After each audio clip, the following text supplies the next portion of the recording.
श्री रामभाई वालाजी।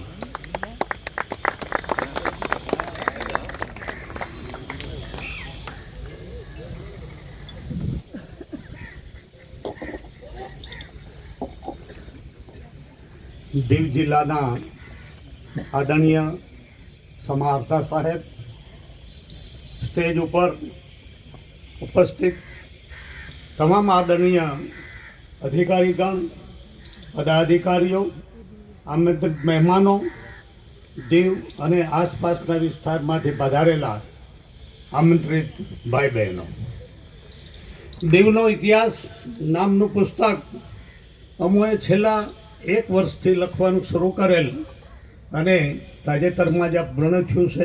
પહેલાં પાંડે જેઠી જે પણ સંપૂર્ણપણે દીવના ઇતિહાસ આધારિત છે, આપના ધ્યાનમાં રહે.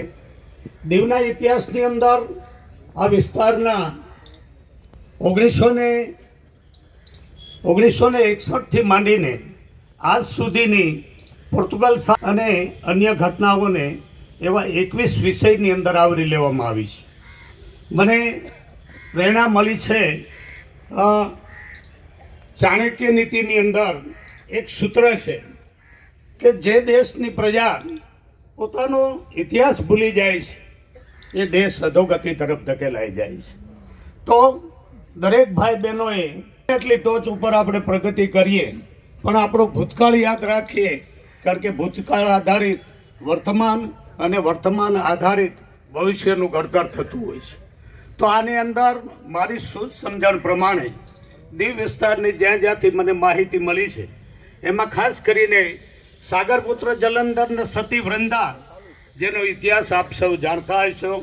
આ ઘટના તો સદીઓ પહેલાં બનેલી છે, પણ હિન્દુ ધર્મની અંદર દિવાળી પછી દેવ દિવાળી અને જ્યાં તુલસી વિવાહ નામનો જે પ્રસંગ આપણે ઉજવવામાં આવે છે, આ આખી ઘટના સાગરપુત્ર જલંધર ને સતી વૃંદાથી શરૂ કરીને પછી વાસ્કોડી ગામા, પાંડે જેઠીબાઈ, પાનીબાઈ, વાજા સમાજથી માંડી અને વોરા સમાજ વગેરે જેવી અલગ અલગ 21 વિષયો ઉપર આ પુસ્તકની અંદર જે કાંઈ માહિતી મળી છે એની છણાવટ કરવામાં આવી છે. તો આપ સૌ દીવવાસીઓને મારી નમ્ર વિનંતી છે કે આપનો અમૂલ્ય સમય ફાળવીને એક દ્રષ્ટિ આ પુસ્તકમાં કરો એવી આશા અપેક્ષા સાથે વિરમું છું. વંદે માતરમ. ભારત માતા કી જય.